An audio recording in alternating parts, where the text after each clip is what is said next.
You guys have any questions? I know you never have questions. I know. Do you mind, this morning you had, seems like you spent a lot of time with your national security team at the White House. Are there any updates on Ukraine, Mr. President? No updates, except that there's been no change in the posture of the Russian forces. There have, and now they're, as you know, they're along the entire Belarus border.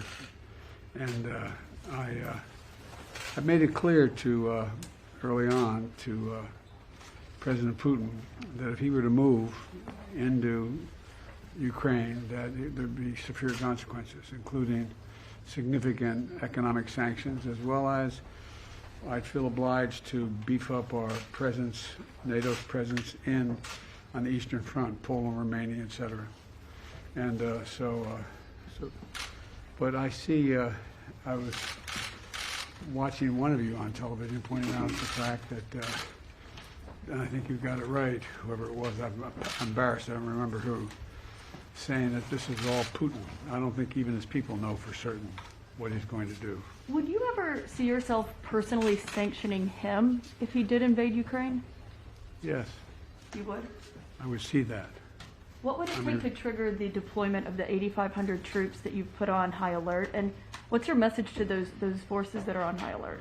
Those forces on high alert they're part of a NATO operation, not a sole U.S. operation, and I've made it clear to President Putin that we have a sacred obligation, Article 5 obligation to our NATO allies, and that if in fact he continued to build up and/or was to move, we would be reinforcing those troops.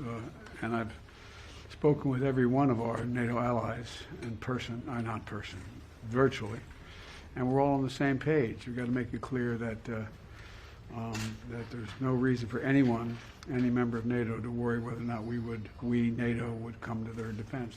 And Mr. President, what Thank about? you guys. Thank you guys. Let's go. Thank you guys. May I ask you about when you'll make a decision about deploying those troops? What will lead to that? What would lead to that is what's going to happen, what Putin does or doesn't do. And I may be moving some of those troops in the nearer term, just because it takes time. And again, it's not provocative. It's just exactly what I said. Is that as long as we have to reassure. If you notice, you don't see a lot of concern in terms of their security and of our NATO allies in Western Europe, but in Eastern Europe, there's reason for concern. They're along the Russian border, they're in the Belarus border, so everyone from Poland on has reason to be concerned about what would happen and what spillover effects could occur. We have no intention of putting American forces or NATO forces in Ukraine, but as I said, there are going to be serious economic consequences if he moves. Can you tell me whether you think, sir, that the risk of an invasion is increasing or decreasing or steady just as it has been these recent days? You know, I'll be completely honest with you. It's a little bit like reading tea leaves. Ordinarily, if we were a different leader, the fact that he continues to build forces along Ukraine's border from Belarus all the way around, you'd say, well, that means that he is looking like he's going to do something. But then you look at what his past behavior is and what everyone is saying, and his team, as well as everyone else, as to what is likely to happen. It all comes down to his decision. Look, let me conclude by saying